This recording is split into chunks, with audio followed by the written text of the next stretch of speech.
Assalamualaikum warahmatullahi wabarakatuh. Nama saya Siti Aminah, NPM 1912 4914. Di sini saya akan menjelaskan tentang sejarah penyebaran Islam di Indonesia.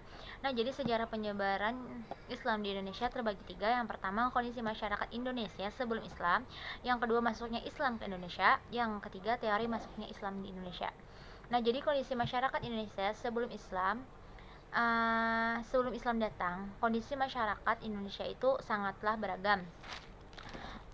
Seperti dari sisi ekonomi, sosial politik, kepercayaan, atau agama, dan sosial budaya.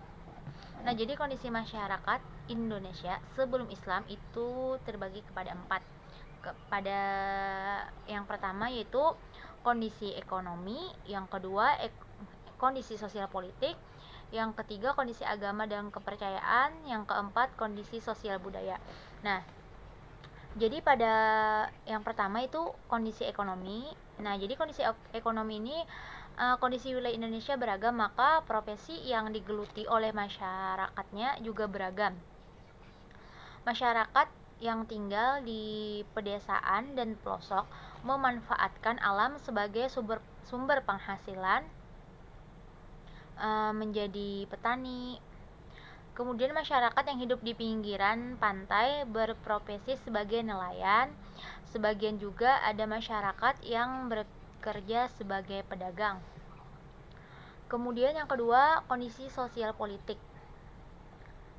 Nah, jadi kondisi sosial politik di Indonesia sebelum Islam datang ditandai dengan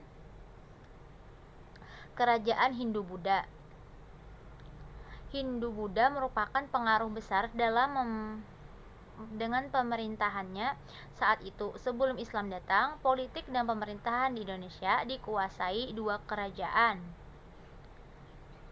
Kerajaan besar Hindu dan Buddha yakni Sriwijaya dan Majapahit. Sebagai kerajaan maritim, Sriwijaya mengalami masa kejayaan karena menjadi bagian dari jalur perdagangan internasional. Kemudian yang ketiga, kondisi agama dan kepercayaan. Nah, jadi masyarakat yang tinggal di Indonesia sebelum Islam sudah mengenal agama atau kepercayaan. Mereka ada yang menganut agama Hindu, Buddha, dan Kapitaya. Kemudian yang terakhir yaitu kondisi sosial budaya. Nah, jadi kondisi sosial budaya ini Indonesia terdiri atas suku bangsa yang beragam, yang tersebar dari Sabang sampai Merauke. Jadi tiap suku bangsa ini memiliki corak seni, budaya, dan bahasa. Jadi sebagai perbedaan itulah yang membentuk keanekaragaman suku bangsa di Indonesia. Kekayaan bangsa yang tidak ternilai harganya sehingga tetap dipertahankan dan dilestarikan. Kemudian yang kedua yaitu masuknya Islam ke Indonesia. Nah, jadi masuknya Islam ke Indonesia ini sangat beragam caranya. Tersebar Islam ke Nusantara ada beberapa jalur, diantaranya itu jalur perdagangan, pernikahan, seni budaya, tasawuf, dan pendirian kesultanan. Nah, jadi berikut penyebaran Islam melalui jalur tersebut. Yang pertama, perdagangan. Nah, jadi perdagangan itu pusat perdagangan di pantai atau pelabuhan merupakan terminal dan tempat penghubung dengan daerah-daerah pedalaman. Pelabuhan pada umumnya terletak di muara sungai, maka hubungan dagang dengan daerah pedalaman lebih banyak dilakukan melalui sungai.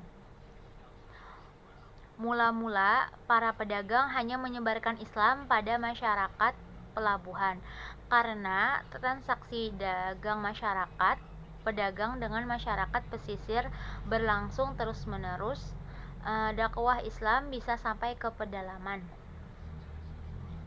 Kemudian yang kedua, masuk Islam ke Indonesia itu pada pernikahan. Nah, jadi para saudagar muslim di negeri Timur Tengah menetap dalam beberapa waktu. Kemudian mereka itu membentuk perkampungan muslim yang disebut Pokojan dan berinteraksi dengan penduduk setempat. Mereka tidak membawa serta keluarga ketika berdagang sambil menunggu angin angin musim untuk kembali berlayar. Maka menetap di kota pantai dan membentuk perkampungan. Kemudian yang ketiga yaitu pendidikan. Nah, jadi pendidikan ini penyebaran agama Islam melalui pengajaran atau pendidikan dilakukan dengan cara membangun pesantren. Jadi pendidikan Islam diselenggarakan oleh guru agama,